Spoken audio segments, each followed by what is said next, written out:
Shenhua торының xabar qilishicha, Xitoy temir yo'l doiralari dunyodagi ikkinchi cho'ng ko'chma qumliq bo'lgan texnomakan qumligini chambar shaklda to'liq aylanib chiqadigan zo'r tipdagi temir yo'l qurilishini boshlagan ekan. Xabarda bu qurilishning yangi texnikalar orqali tez surat bilan davom qilayotganligi ko'rsatilgan. 825 kilometrlik bu chambar shaklli temir yo'l Xotan shahridan boshlanib Chorqiliq nahiyasida oyoqlashadigan bo'lib, Xitoyning davlat muhim temir yo'l qurilish turi hisoblangan. Shenhua торының bu yil 2 oyda bu haqda bergan xabarida aytilishicha, Texnomakan qumliqi temir yo'l aylanma liniyasining oxirgi qismi 2022 yili qatnashga ichib etilgan. Buning bilan allaqachon qatnash boshlangan Golmut Korlo temir yo'li, Janubiy atalmish Shinjang temir yo'li va Qashqar Xotan temir yo'llari bilan tutashtirilgan. Qurilish bitgan taqdirda bu dunyodagi tunji qumliqni chambar shaklda aylanib o'tadigan temir yo'l bo'lib qoladi ekan. Xitoy hukumatı yaqinqi yillardan buyon Uyg'ur diyorida ko'plab aerodrom va temir yo'l qurilishi qilayotgan bo'lib, muhojiratdagi analizchilar bu qatnash turlarining normal ehtiyojidan zo'r darajada eshib ketganligini alohida ta'kidlab kelmoqda. Shu sababdan ular bu qatnash yo'llarining yo'lovchi to'shishni emas, aksicha Xitoy hukumatining g'arbga g'oyat zo'r sonda nopus ko'chirish hamda Uyg'ur elining yer osti boyligini texnik zo'r miqdorda yo'tkab ketish ehtiyoji uchun o'tirg'i chiqayotganligini olg'a surmoqda.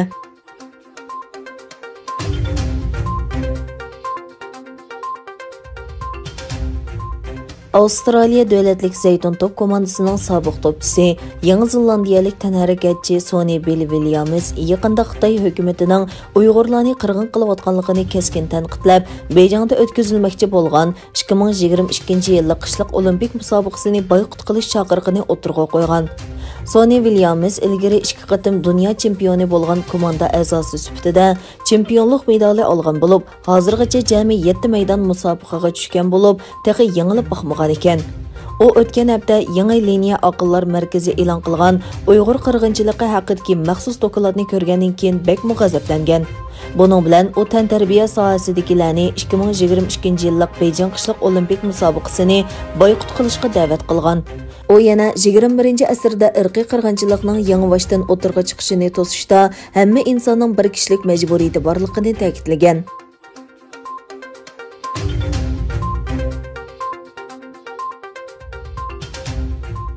Tesla'ning bosh ijroiya amaldori Xitoy armiyasi Tesla mashinalariga cheklanma qo'ygandan keyin Xitoy savdogarlariga xitob qilib, agar ular ishlab chiqargan mashinalar Xitoyda josuslik qilishga ishlatilsa, o shirkatni taqaydiganligini aytdi. Amerika bilan Xitoy o'rtasidagi josuslik ayblashlari yangi bir pallaga chiqdi.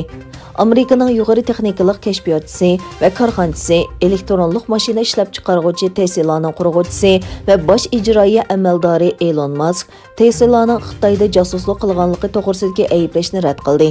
Xitoy armiyasi Tesla'ning harbiy aslahalarda ishlatishini cheklab, Tesla mashinalarining kamera uskunalari orqali sonliq ma'lumot to'plashiga munosabatlik bexatarlik andisini e'lon qilgandan keyin Musk Sin yig'ini orqali Xitoy savdo dunyosining rahbarlariga xitob qildi.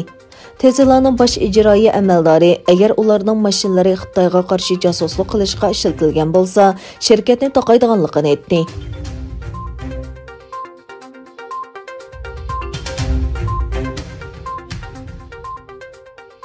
Filippin davlat mudofaa ministri Delfin Lorenzana Xitoy Janubiy dengizidagi talash tortishliq Xadatoshga yaqin joyga joylashgan kemalarni qaytarib olishi kerak dedi.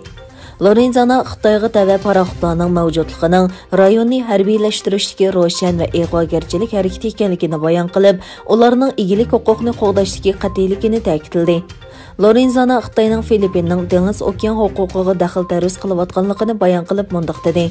Xitoy Janubiy dengizidagi talash tortishga Xadatoshga yaqin joydagi 220 paraxotni qaytarish kerak.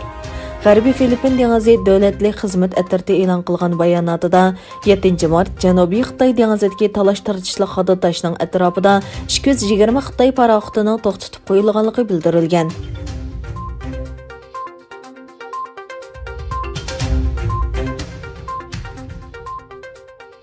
Amerika prezidenti Joe Biden Rossiya prezidenti Vladimir Putinni qotil deb tasvirlagandan keyin Moskvaga chaqirilgan Rossiyaning Washingtondagi bosh elchisi poytaxtga keldi. Amerika istixboroti Rossiyaning 2020-yillik Amerika prezidenti saylamiga aralashishi to'g'risidagi dokladni e'lon qilgandan keyin ikki davlat o'rtasidagi jiddiylik kuchaydi. Amerika prezidenti Bayden taratqularning ziyoratini qabul qilganda Putinning bedel to'laydiganligini va uning qotil ekanligini aytdi. Bu bayonotlardan keyin Rossiya Washingtondagi bosh elchisini Moskvaga chaqirdi. Rossiya Tashqi ishlar ministrligi bayonotida o'zining bosh elchisi Anatoliy Antonovni Moskvaga qaytib, Rossiyaning Amerika bilan bo'lgan munosabatining kelgusini muzokara qilishga chaqirganligini aytdi.